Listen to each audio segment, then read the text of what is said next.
Hello guys, welcome to the show. It's already past the beginning of the year. We're just entering February. Yep. So we've been really busy. We've been playing a lot with our cars, customer cars and stuff like that. And today we present one of our new projects, which is nearly finished. But the reason that I haven't showed much of it, it's first, well, we were really busy anyway, but it's the basic stuff which I have done to my 190, just a little bit different. So this here is 1991, I think, same as my car. It is still 2-liter manual, and it was a breaker. Originally I bought it for £300 with the intention of keeping some parts of it for my car, but that is out of the window. So we threw some money on it.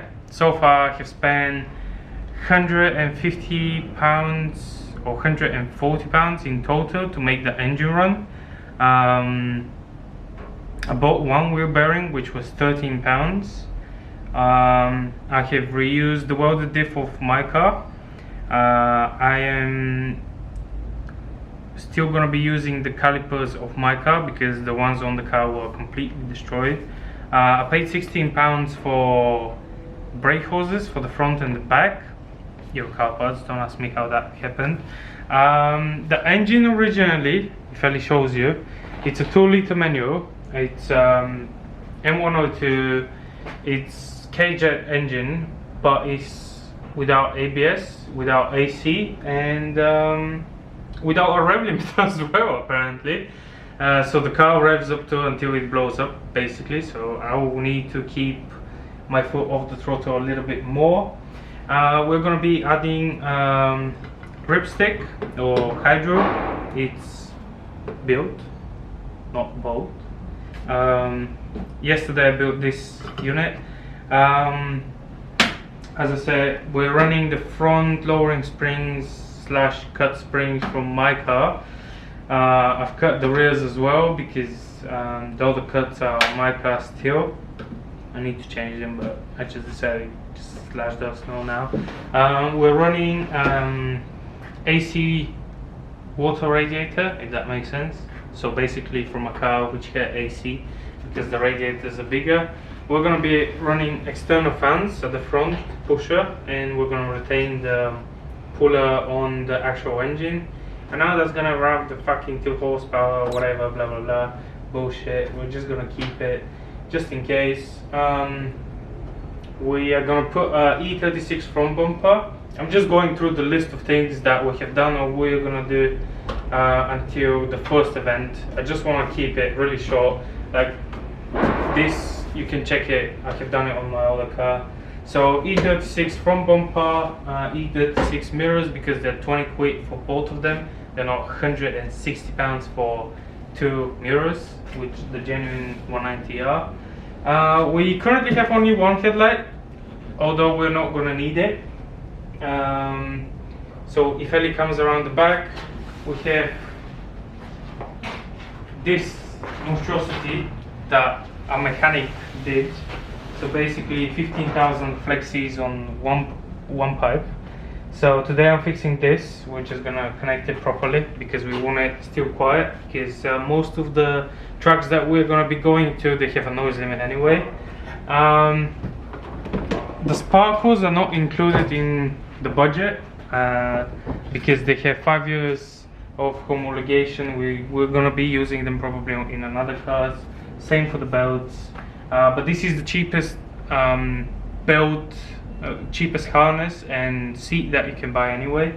That run us £420 down, but that comes with the brackets.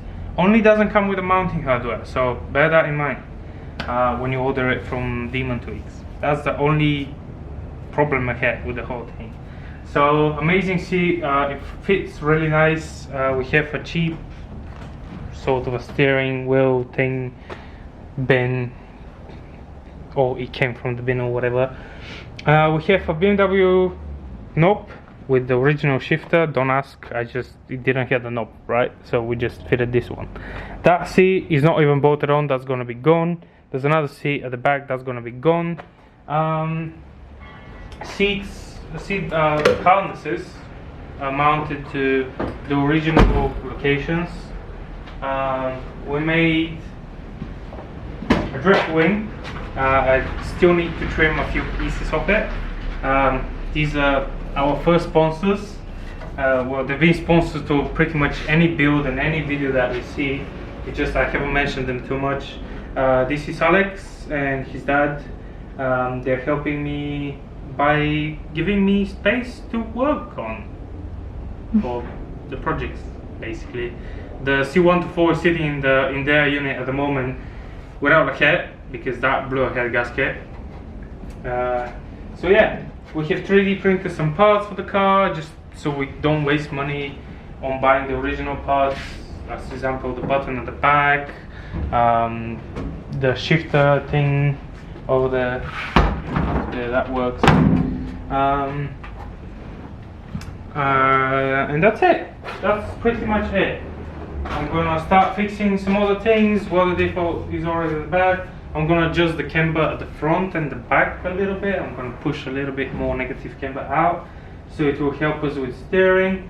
We're gonna repair, well, we're gonna basically fix that because it's quite annoying every time you grab for the handle and the handle falls off, and it's like hard time to get it back on.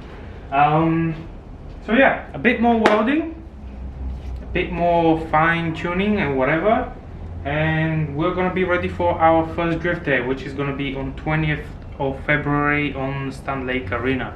So if you're somewhere around there, or if you're not, come and watch, maybe.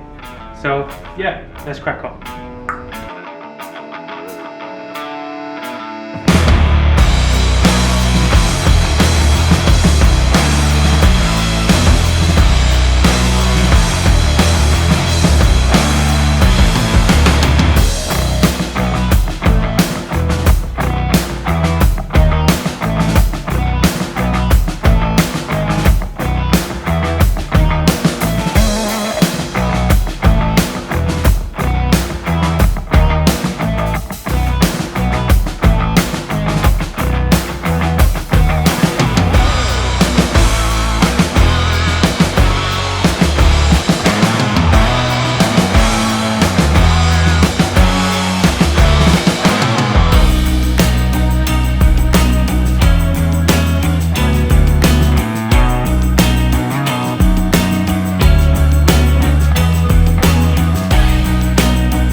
Yep, that's a change. There's over what? 3? Yeah. Over 3 close cut on these. Anyway, let me slap them on. I don't think I'm even gonna need the 2. It's so easy to slap on there. Anyway, let's crack on. So the Sparco sprint is fully mounted. It's at the back is sitting on a box section which I welded in, and at the front on the standard box section that the car had originally. It's not on the lowest position, but I think it's gonna be fine. Also I bought Sparco belts which are gonna be fitted. The lab ones are gonna be fitted down there where the stock anchor point for the seat belt is, and I'm thinking probably at the back on this anchor point, or I'm just gonna make one on the other side, which is gonna be the same as this one, so one over there, somewhere over here. But we'll see the degrees after I start mounting them. And for the shoulder ones, the maximum is 20 degrees, but all the anchor points on the car, the back, there's one there, and there's one here, and then there's one here.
So guys, there she is over there idling with new BMW E36 front bumper. So this is gonna be it for the episode 1. It's gonna be a boring episode, I know, but episode 2 and 3, which are gonna be filmed on 20th of February and 26th, 27th of February. 20th of February we're on Stand Lake, and 26th, 27th we're gonna be on Aldershot Arena. Let's see how it goes. So this is the car, 2022, hopefully some seat time, and yeah, we're still gonna continue building the rest of the cars, like the other 190, the above, well, the Fiat 500. The C124 is gonna get its head gasket done soon, so we can give it back to the customer. And yeah, that's pretty much about it. There you go, some nice shots of the car, and peace out. See ya.